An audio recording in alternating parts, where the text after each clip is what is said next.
Hello everyone. चलो आज हम आपसे डिस्कस करने वाले हैं 10th क्लास के चैप्टर 5 जिसका नेम है एपी। एपी का फुल फॉर्म होता है अर्थमेटिक प्रोग्रेशन और हिंदी में इसको बोलते हैं समांतर श्रेणी। हिंदी में क्या बोलते हैं इसको? समांतर श्रेणी। अब एग्जैक्टली ये एपी या समांतर श्रेणी होता क्या है? अगर हम बात करें या अगर हम देखें कोई भी नंबर या कोई भी सीरीज या कोई भी सीक्वेंस की, तो उसमें जो हम कुछ नंबर्स लेते हैं। लाइक हमने यहाँ पे एक एग्जांपल लिया कि इवन नंबर। जो इवन नंबर्स होते हैं वो क्या होता है? इवन नंबर को हम कैसे लिखते हैं? 2, 4, 6, 8, 10 एंड सो ऑन। तो अगर हम ध्यान से देखें तो यहाँ से यहाँ तक के बीच में एक सीरीज है। नंबर का क्या है? एक सीरीज बना हुआ है। अब ये सीरीज क्या होता है?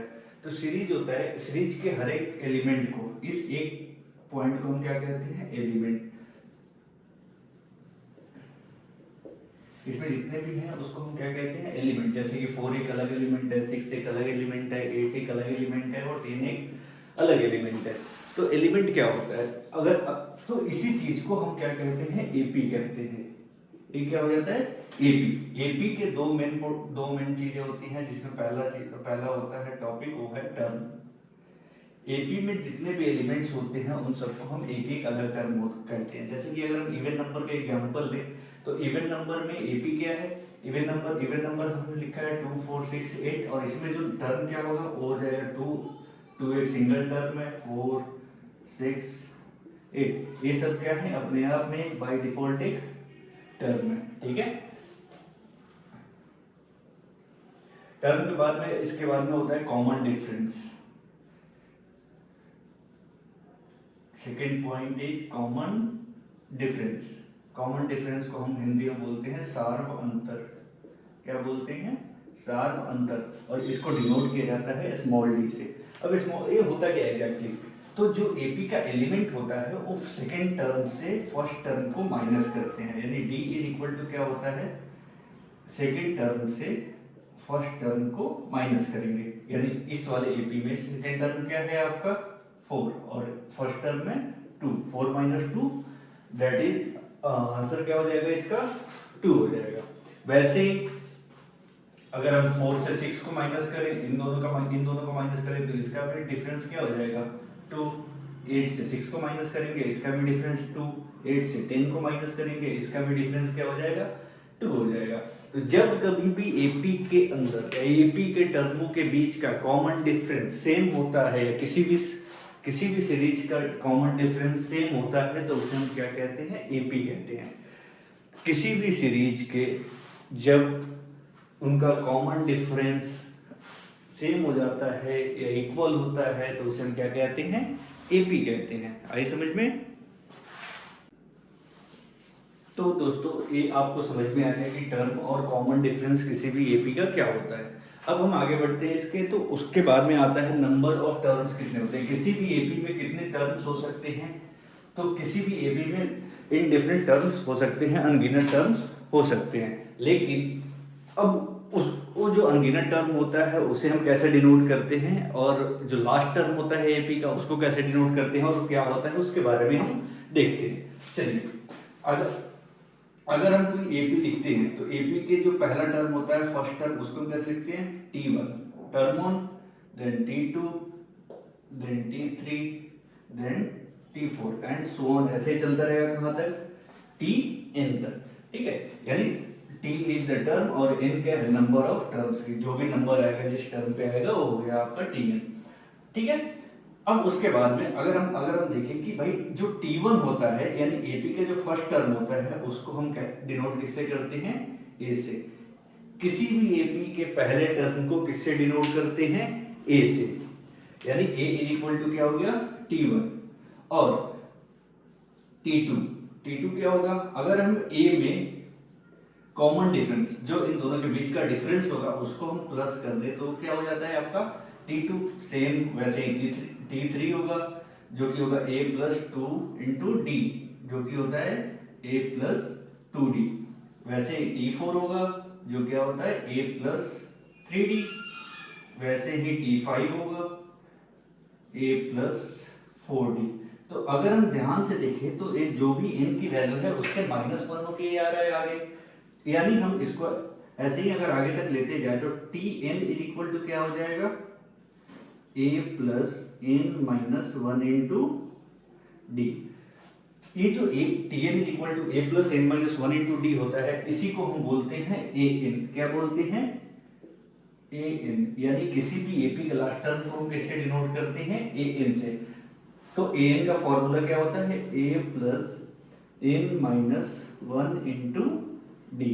ये आपके एपी का फॉर्मूला होता है ए एन निकालने का, last term. A N is last term. क्या होता है, last term of an AP. किसी भी एपी के लास्ट टर्म को, एपी का अंतिम पद, समांतर श्रेणी का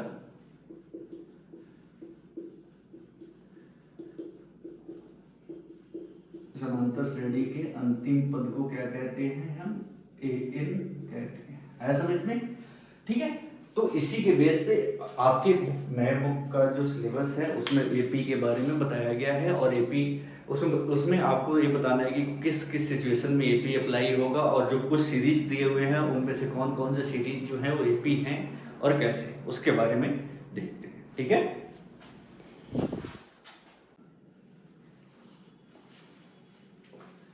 चलो, तो आपके बुक की एक्सरसाइज 5.1 का फर्स्ट क्वेश्चन है कि in which of the following situation does the list of numbers involve to make an arithmetic progression and why.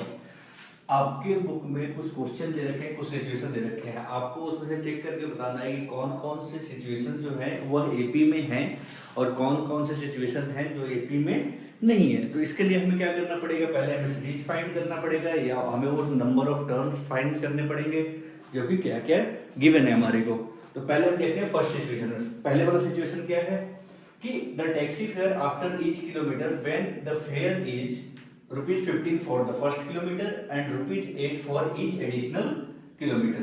मतलब कि कोई टैक्सी है जिसका किराया पहले किलोमीटर के लिए कितने रुपए है, 15 रुपए, और उसके बाद में हर एक एडिशनल किलोमीटर के लिए कितना है, 8 रुपए। हर एक किलोमीटर पे वो चार्ज होता जाएगा। तो आपको ये सिचुएशन बताना है कि एपी में है या नहीं है। तो इसके लिए हम क्या करेंगे, इसके लिए देखते हैं। चलो, तो हमें एक यहाँ पे सिचुएशन फाइंड करना पड़ेगा, या एक सिचुएशन चेक करना पड़ेगा कि वह एपी में आएगा या नहीं। तो उसके लिए हम क्या करेंगे, उसके लिए हम यहाँ पे लेट करेंगे। हमने क्या कर लिया, लेट कर लिया कि TN is the fair of taxi. ठीक, हमने क्या कर लिया, टीएन ले लिया, टैक्सी का फेयर कितने किलोमीटर के लिए, for N kilometre, first N kilometre. ठीक है, तो इसके अकॉर्डिंग अगर हम देखें, अगर हम लेते हैं टर्म वन T1, पहले यानी टैक्सी में अगर हम ट्रैवल कर रहे हैं तो पहले 1 किलोमीटर के लिए कितना किराया है हमारे को, कितना है, ₹15। तो हम यहाँ पे लिखेंगे 15।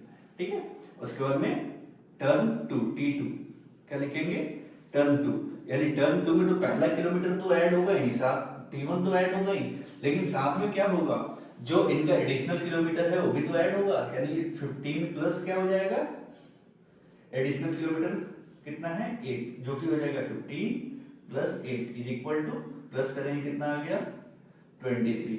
वैसे ही ये T2 है, वैसे ही T3 के लिए T2 यानी T1 प्लस T2 इन दोनों को प्लस करेंगे, तो मैं लिख दे रहा हूँ T2 प्लस, सेम वही कि हर एक एडिशनल किलोमीटर में कितना हो जाएगा T1 और 2 इंटू 8, जो कि हो जाएगा 15 प्लस 2 इंटू 8, जो कि हो जाएगा 15 प्लस 16, जो होता है 31। वैसे ही T4 तक वो क्या होगा, T1 प्लस 3 इंटू 8, यानी 15 प्लस 3 इंटू 8, जो कि होता है 15 प्लस 24। दोनों को मल्टीप्लाई को प्लस करेंगे कितना आ जाएगा 13। यानी अगर हम एपी देखें तो एपी जो इस सिचुएशन में बन रहा है वो क्या बन रहा है, A1 यानी T1 कितना है 15, देन है 23, देन है 31, देन है 13 है। ऐसे ही चलता जाएगा कहाँ तक, जहाँ तक कि n किलोमीटर तक, जब तक उसका कंप्लीट नहीं होता। अब हमें चेक करना है कि यह एपी है या नहीं, तो उस केस में हमें क्या करना पड़ेगा, इसका कॉमन डिफरेंस यानी सार अंतर निकालना पड़ेगा, जो कि क्या होता है कॉमन डिफरेंस, डी होता है।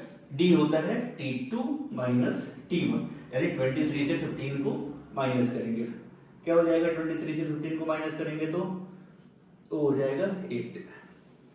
वैसे ही अगले वाले को करेंगे, D1 निकाला और D2 निकालना है, जो कि होगा T3 माइनस T2, 31 माइनस 23, ये भी 8 हो जाएगा। वैसे ही हम D3 निकालेंगे, D3 क्या होगा, T4 माइनस T3, जो कि होगा 31 माइनस 39 माइनस 31, जो कि हो गया 8। अब यहाँ पे देखो D1 D2 D3 ये तीनों क्या है, कॉमन डिफरेंस है। जब कॉमन डिफरेंस है तो, और कॉमन डिफरेंस इनका क्या है, तीनों का 8 ही आया है, तो तीनों क्या हो गया, इक्वल। जब तीनों इक्वल हो जाएंगे तो ये हो गया AP, ये क्या हो जाएगा, AP हो जाएगा। तो हम यहाँ पे सिचुएशन लिखेंगे, yes this situation is in AP।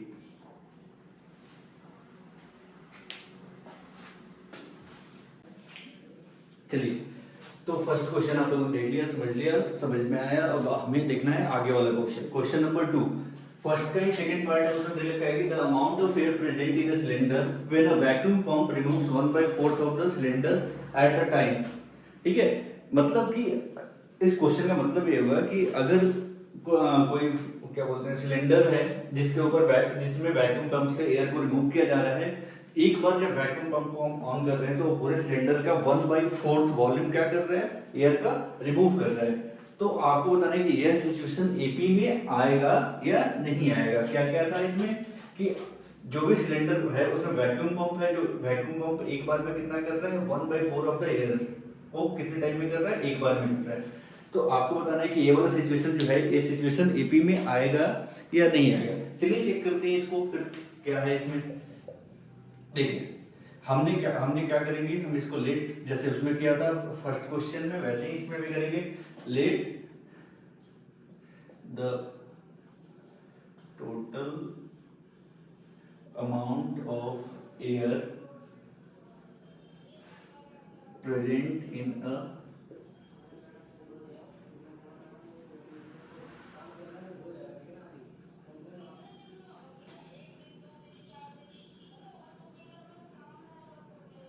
Cylinder B x.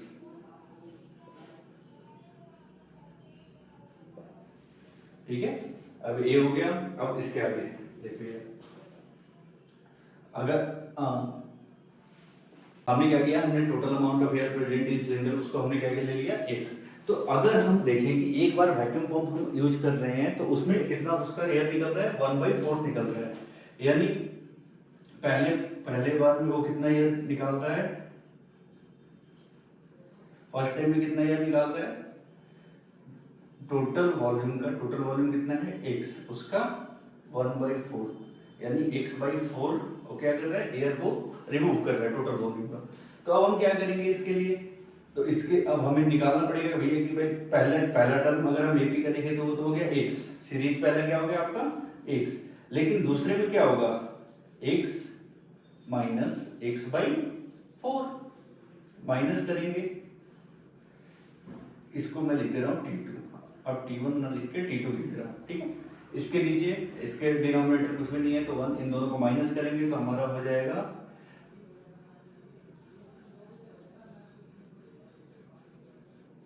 ये हो जाएगा 3x/4। अब देखो, अब फिर हम अगले में यूज करेंगे तो उसको भी सेम ऐसे ही माइनस करेंगे।